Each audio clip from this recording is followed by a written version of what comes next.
Hello everybody, this is Mike Levin, and today I'll be talking about the population curve, or also known as the logistics curve. Now, like so many of these curves I talk about, the actual formula behind it may vary slightly between population and logistics, but they're close enough so that the discussion applies to both. And it's about an effect that we all probably encounter and intuitively know exists, but rarely put a name to it. So let's say in web publishing. How many of you are web publishers? Probably a fair number. On the vertical, we've got traffic, and on the horizontal, we've got time, of course. So you start publishing a website, and you start getting a little bit of traffic, and then you start having this breakout success, and you're like, wow, I've got this awesome site, but then the traffic starts to level off, and you never get above this limit. That's right around here. Well, what you've encountered is the population curve. It's the same thing as when a breeding herd of deer move into new territory, lots of grass, lots of food. They start eating and populating, and then they reach a population amount that cannot exceed this natural limit.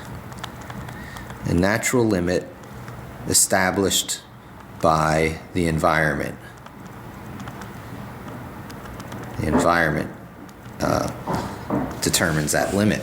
So why is it also the logistics curve? Well, say you're a retailer and you want to stock a popular product. You put it on your shelf. The product is really successful. It's flying off the shelf. So you ship more in, and you dedicate more shelf space. But there's a point at which if you give it any more shelf space, you're not going to buy more because you've reached that natural limit. Well, what are some of these limits? If it's a herding animal, it is grass. If you're a website publisher, it's audience. On any given topic,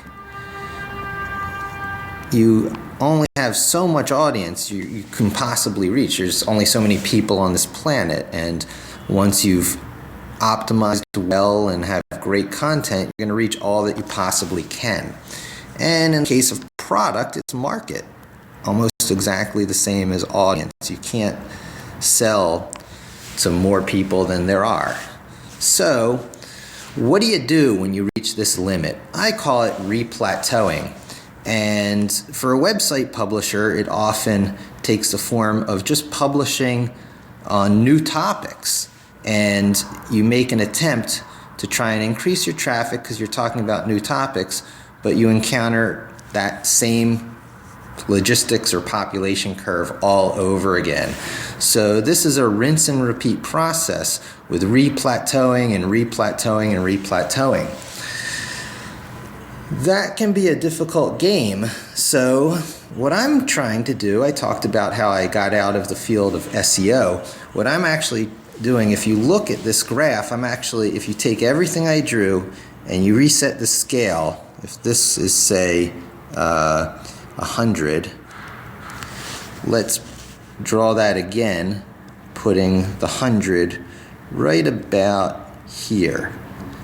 And this is everything I've ever done in, say, the field of SEO, and I topped out, and because of things about the trade, I feel it's not the place to go for me personally for re-plateauing to the next level. So how do I reach up here to, say, 1,000? Well, I am tackling Linux education. So I am re-plateauing instead of incrementally higher like this. I feel I am re-plateauing at a level, line it up with 1,000. That's why I drew that there. I'm re-plateauing at this whole new level, and that's the process I'm really just about starting to go through. But I'm probably right about here, having released